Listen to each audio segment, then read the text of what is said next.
Ya, selamat pagi anak-anak semuanya. Bertemu kembali di DM Channel, Channel for Education. Baik, anak-anak semuanya, sebelum kita memulai pembelajaran hari ini, silahkan klik tombol like, komen, subscribe, dan share sebanyak-banyaknya agar kita dapat berbagi ilmu pengetahuan dengan sesama kita. Mari kita ikuti pembelajarannya.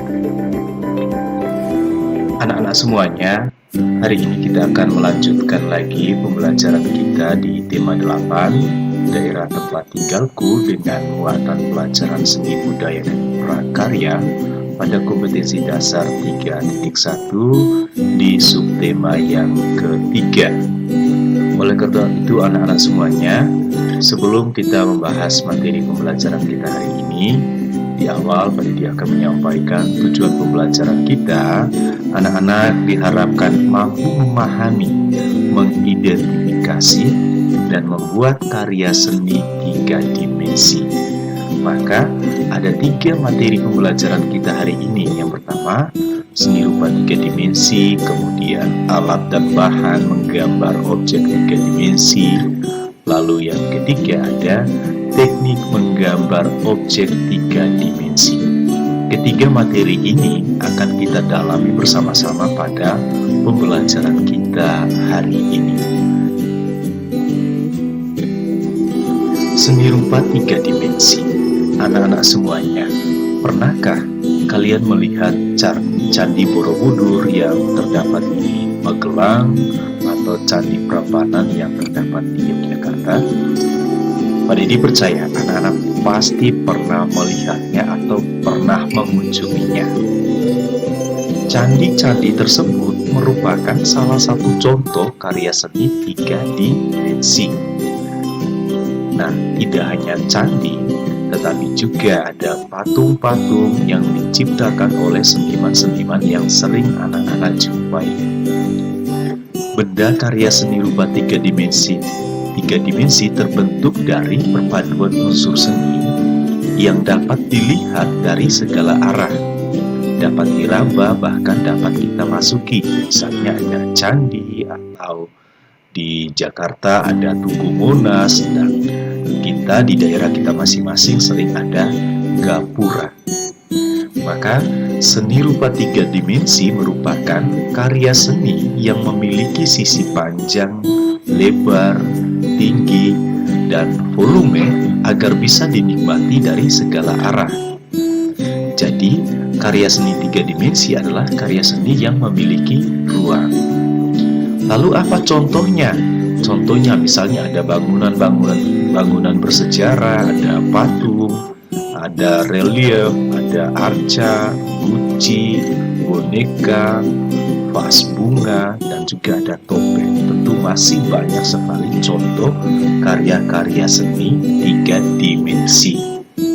Baik anak-anak semuanya, seni rupa 3 dimensi ini dalam kegiatan menggambar bentuk 3 dimensi, maka kita harus memperhatikan prinsip menggambarnya, alat dan bahan, serta teknik menggambar 3 dimensi. Maka dari itu, beberapa prinsip yang perlu diperhatikan seperti model gambar merupakan objek yang dijadikan sebagai acuan.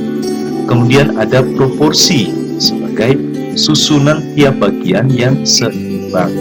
Kemudian ada komposisi gambar yang merupakan tata susunan yang menyangkut keseimbangan, kesatuan, irama, dan keselarasan.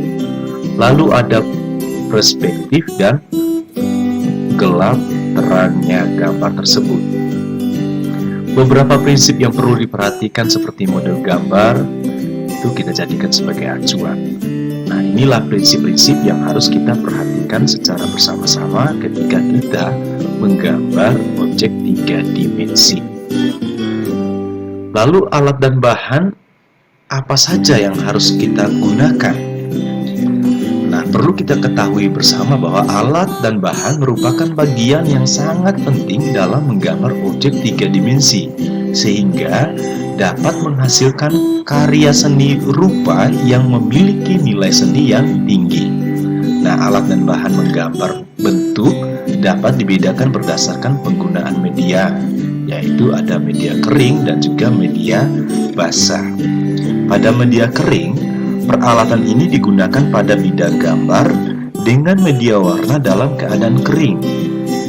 Maka praktik penggunaannya digoreskan langsung pada permukaan bidang gambar.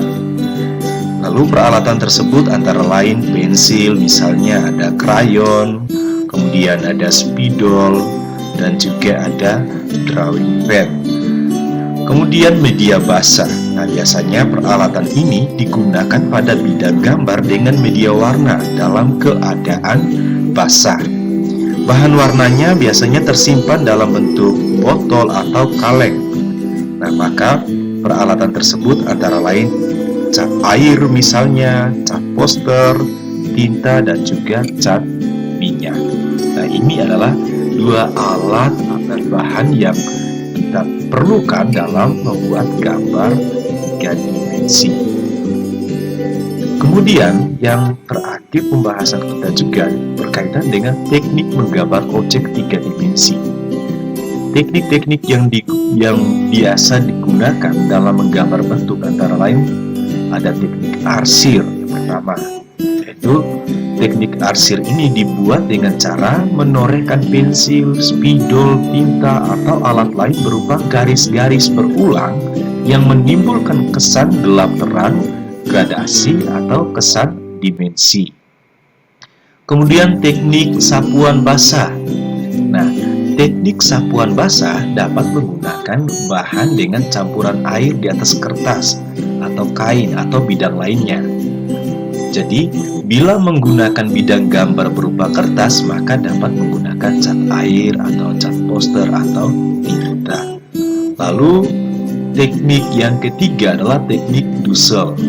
Nah, teknik dusel adalah teknik menggambar dengan cara menggosok sehingga menimbulkan kesan gelap terang atau tebal tipis. Alat yang bisa digunakan antara lain pensil, krayon yang biasa kita pakai. Kemudian ada teknik silut. Nah, teknik ini menutup objek gambar dengan menggunakan satu warna sehingga menimbulkan kesan blok. Ya. Lalu yang terakhir ada teknik pointillis. Ini merupakan cara atau teknik menggambar atau melukis dengan menggunakan titik-titik hingga membentuk objek. Jadi, banyak sekali gambar bentuk 3 dimensi yang kita jumpai, tetapi dalam prosesnya menggunakan beberapa teknik yang kita pelajari hari ini. Jadi ketika anak-anak membuat gambar 3 dimensi, silakan dipilih salah satu teknik yang mau kalian gunakan. Baik anak-anak semuanya, demikian pembahasan materi kita untuk hari ini. Maka sebagai bahan latihan pengetahuan kita, ada 4 pertanyaan penuntun. Yang pertama, jelaskan apakah yang dimaksudkan dengan karya seni 3 dimensi. Kemudian yang kedua, sebutkan contoh-contoh karya seni rupa 3 dimensi. Lalu yang ketiga, sebutkan alat dan bahan berdasarkan penggunaannya dalam membuat karya seni rupa 3 dimensi. Kemudian yang keempat, sebutkan prinsip utama dalam membuat karya seni 3 dimensi. Silahkan tulis jawaban kalian di buku latihan, kemudian lampirkan di classroom agar dievaluasi oleh Pak Denny. Baik anak-anak semuanya, sekian dan terima kasih untuk pembelajaran kita hari ini. Sampai jumpa pada pembelajaran-pembelajaran selanjutnya. Tuhan memberkati kita semua. Amin.